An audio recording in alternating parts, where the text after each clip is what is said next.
Harrison asks, is this Hunnam geezer taking the piss or what? Natalie says, this film made me want to rip off my own head and puke down the neck hole. George says, utter crap.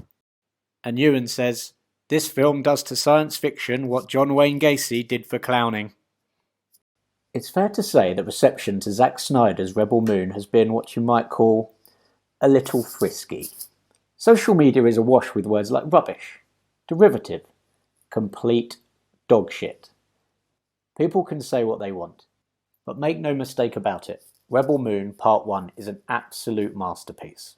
We may only be in January, but this has to be an early contender for Film of the Year. With his latest project, Zack Snyder has moved away from those trashy superhero movies that make you want to tear out your eyeballs and blast yourself from an airlock. He has now produced one of the greatest comedies of all time. Scary Movie took the piss out of the horror franchise. Not Another Teen Movie tore Brat Pack rom-coms a new one. Then Don't Be a Menace savagely parodied gangland crime dramas. And now, Zack Snyder has given the science fiction and adventure genre the rightful kicking it deserves. Absolutely no mercy is shown. Star Wars, Dune, The Seven Samurai, The Lord of the Rings, The Magnificent Seven. None of these all-time greats are safe from Snyder's ferocious wit.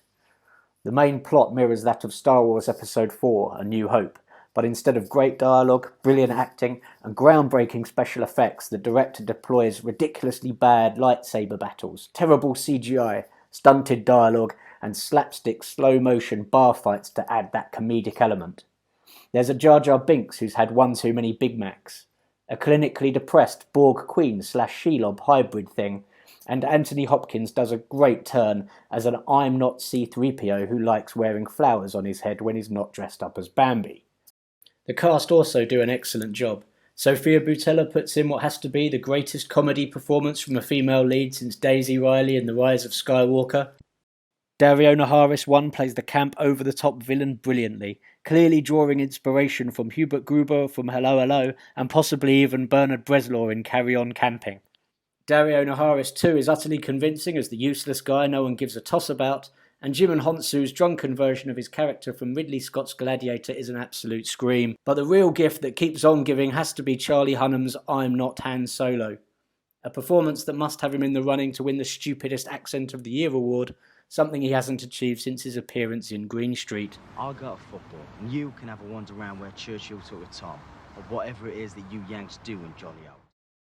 Perhaps the biggest joke of all is that I actually sat through 2 hours and 15 minutes of this. Or is it that a sequel is already on its way?